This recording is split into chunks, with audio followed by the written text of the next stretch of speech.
There's something unsettling about a tomb sealed with not one, not two, but 13 locks.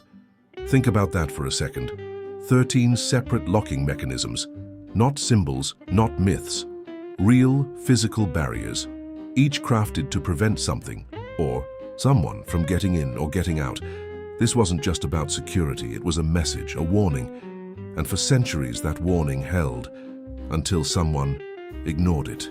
The tomb is hidden deep in the mountains of eastern Anatolia, buried beneath layers of stone, earth and silence. Locals have whispered about it for generations. They call it Kapılı Mezar, the sealed grave. No one remembers who built it. No one remembers who's buried inside. But everyone remembers one thing: you don't go near it, and if you do, you never come back the same. The first mention appears in a manuscript dated over 1,200 years ago. A monk, nameless, scribbles a note in the margin of a prayer book. His words are brief, almost rushed. 13 keys, 13 sins. Let no man break. The seal, no explanation, no context, just a warning. And that's where the mystery begins. Fast forward to the early 1900s. A team of French archaeologists, funded by a private collector in Paris, stumbles upon an odd formation in the hills near Erzurum. At first they think it's a collapsed temple. Then they find the locks, not ordinary locks. Each one is different. Different metals, different cultures. Some are Roman, some are Persian. One looks almost modern. It's as if every civilization that touched this tomb tried to reinforce it. But why? What were they so afraid of? The archaeologists get curious, too curious. They begin to study the locks one by one. They manage to open 2 of them. That's when the first man dies, not from poison, not from a trap. He collapses, no wounds, no signs of distress, just gone. Team calls it coincidence.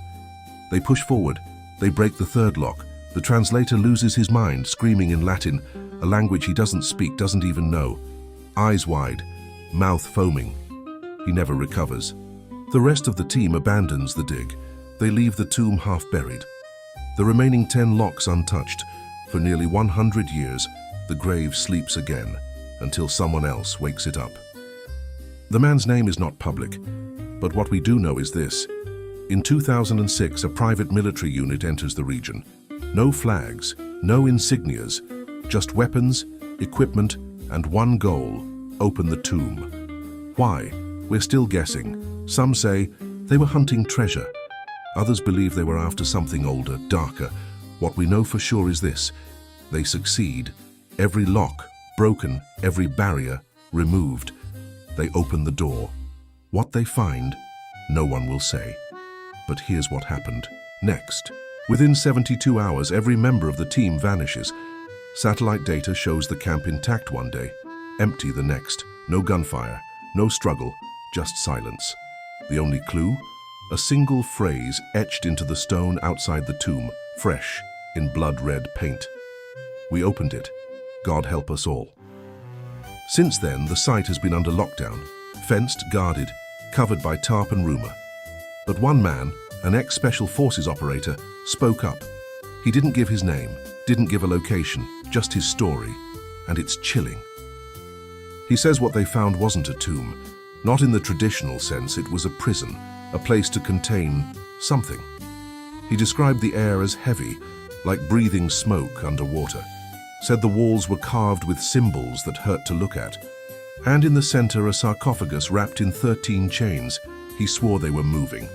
Breathing, he says one of the men tried to touch it, didn't get the chance. Something burst out. He doesn't describe it. He just says, "It saw us. And we saw it." That was enough. We don't know if his story is true.